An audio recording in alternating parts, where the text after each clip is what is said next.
శ్రీ సద్గురు పరమాత్మనే నమ. శ్రీ స్వామి అచలానంద గురుభ్యో నమ.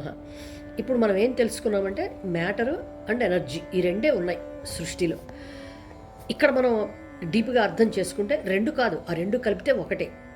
సూక్ష్మ రూపమేమో లోపల ఉన్నటువంటి చైతన్యం, పైన కనపడేది స్థూలం పదార్థం. పదార్థ చైతన్యాలు రెండు అవిభాజ్యాలు అని చెప్పుకుంటున్నాం. కాబట్టి ఈ రెండు కూడా ఒక్కటే. అందుకే వేదం ఏం చెప్తుందంటే ఏకం సత్ విప్ర బహుధా వదంతి అంటుంది. ఆ ఒక్కటే సద్వస్తువు, ఆ బ్రహ్మం ఒక్కటే.